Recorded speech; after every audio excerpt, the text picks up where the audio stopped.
អគ្គមហាសេនាបតីតេជោហ៊ុនសែនប្រមុខរដ្ឋស្ដីទីនៃព្រះរាជាណាចក្រកម្ពុជានៅរាត្រីថ្ងៃទី3ខែធ្នូឆ្នាំ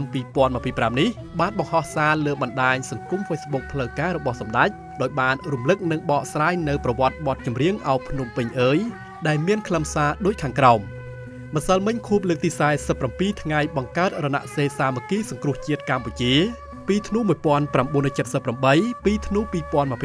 2025នៅសល់ជាង1ខែទៀតនឹងឈានដល់ខួបលើកទី47នៃថ្ងៃជ័យជំនះលើរបបប៉ុលពត7មករា1979 7មករា2026បទចម្រៀងអោភ្នំពេញអើយនៅតែជាការចងចាំរបស់ប្រជាជនកម្ពុជាសម្រាប់ខ្ញុំបទចម្រៀងមួយបទនេះស្ដាប់ហើយហូរទឹកភ្នែកដោយការរំភើបទឹកដែលនិពន្ធទំនុកច្រៀងដោយបងកែវចិន្តានិងរៀបចំភ្លេងនិងដឹកនាំផលិតដោយបងជ័យសុភានិងច្រៀងដោយក្មួយសូចានីពិតជាគួរឲ្យគោរពនិងកោតសរសើរខ្ញុំសូមយកឱកាសនេះសូមអភ័យទោសពីវិញ្ញាណក្ខន្ធបងកែវចិន្តាបងជ័យសុភាក៏ដូចជាកូននិងចៅរបស់បងទាំងពីរដោយមុននេះខ្ញុំយល់ច្រឡំថាគ្រួសារបងកែវចិន្តានិងគ្រួសារបងជ័យសុភាដណ្ដើមសិទ្ធិធ្វើជាម្ចាស់បទអោភ្នំពេញអើយប៉ុន្តែនៅពេលខ្ញុំឃើញការបង្ហោះតាម Facebook របស់ឈ្មោះជុនសុធីដែលនៅក្នុងនោះបានបញ្ជាក់ថាម្ចាស់ស្នាដៃបទអោភ្នំពេញអើយគឺលោកអ៊ុំមុំធឿនបានទទួលមរណភាពហើយដំបូងឡើយខ្ញុំគិតថាអាចមានបទដែលមានចំណងជើងដូចគ្នាប៉ុន្តែពិនិត្យខ្លឹមសារខាងក្រោមថាបទនេះនិពន្ធតាំងពីនៅឡុងយ៉ាវដែលជាទីតាំងខ្ញុំបង្កើតកងទ័ពនិងជាមេបញ្ជាការខ្ពស់ជាងគេដែលនៅទីនោះមានអង្គភាពសិល្បៈទាំងបុរាណនិងសម័យនិងបងជ័យសុភាជាជំនួយការខ្ញុំគឺជារឿងដែលមិនអាចទៅរួចឡើយសិល្បៈកងទ័ពសពថ្ងៃក៏កើតពីខែកក្កដាឆ្នាំ1978ដែលមានខ្ញុំជាអ្នកបង្កើត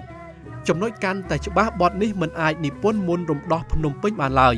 ព្រោះក្នុងខ្លឹមសារនៃបទចម្រៀងមានពាក្យអោភ្នំពេញអើយ3ឆ្នាំដឹកអ្នកក្នុងអរ៉ាភ្នំពេញដួងព្រលឹងជាទីស្នេហា3ឆ្នាំខ្លោចផ្សា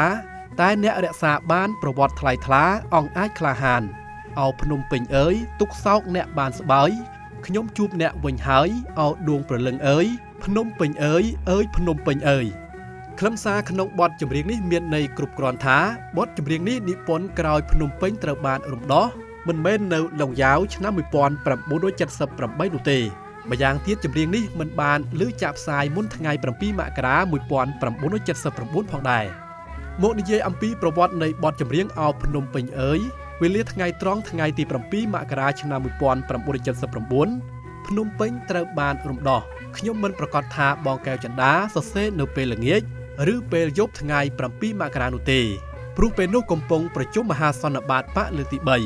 ល្ងាចថ្ងៃទី8មករាមានការប្រជុំដើម្បីចាត់តាំងរដ្ឋាភិបាលដែលហៅថាក្រុមប្រឹក្សាប្រជាជនបដិវត្តកម្ពុជា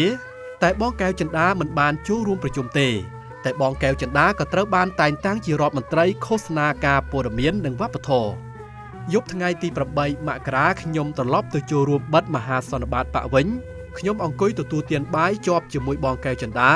គាត់ក៏បានដឹងរឿងគាត់ធ្វើជារដ្ឋមន្ត្រីដែរព្រោះគាត់ជាអ្នកគ្រប់គ្រងវិទ្យុផ្សាយសម្លេងរណសេរតាំងពីថ្ងៃទី2ខែធ្នូឆ្នាំ1978មកម្លេះព្រឹកថ្ងៃទី9ខែមករាឆ្នាំ1979មានការប្រជុំរដ្ឋាភិបាលលើកដំបូងដើម្បីបែងចែកភារកិច្ចក្រោយប្រជុំចប់ឃើញថាបងជ័យសុភា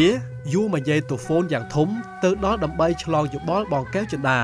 បងកែវចិន្តាខត់ខ្ញុំឲ្យនៅជាមួយគាត់បងជ័យសុភានិយាយមកកាន់ខ្ញុំថាបងហ៊ុនសែននៅជួយយោបល់ផងទម្លាប់បងជ័យសុភាហៅខ្ញុំថាបងទោះគាត់មានអាយុច្រើនជាងខ្ញុំក៏ដោយបងជ័យសុភាចាក់បទអោភ្នំពេញអើយ3ដងក្រោយស្ដាប់រួចបងកែវចិន្តាឲ្យបន្ថែមភ្លេងខ្ញុំមិនច្បាស់ទេតែដូចជាបន្ថែមភ្លេងត្រខ្ញុំមិនច្បាស់ទេថាបងជ័យសុភាធ្វើតាមការណែនាំរបស់បងកែវចិន្តាឬអត់នោះទេមានមនុស្សតែម្នាក់គត់ដែលអាចបំភ្លឺបាននោះគឺក្មួយសូចានីប្រសិនបើគាត់ច្រៀងថតឡើងវិញមានន័យថាបងជ័យសុភាធ្វើតាមបងកែវចិន្តាប្រសិនបើមិនថតឡើងវិញអាចថតតាមក្រោយទៀតព្រោះចម្រៀងនេះត្រូវប្រញាប់ចាក់ផ្សាយក្រោយថ្ងៃរំដោះដូច្នេះតាមការប៉ាន់ស្មានរបស់ខ្ញុំបងកែវចិន្តាសរសេរបទចម្រៀងនេះនៅល្ងាចថ្ងៃទី7ឬយប់ថ្ងៃទី7មករា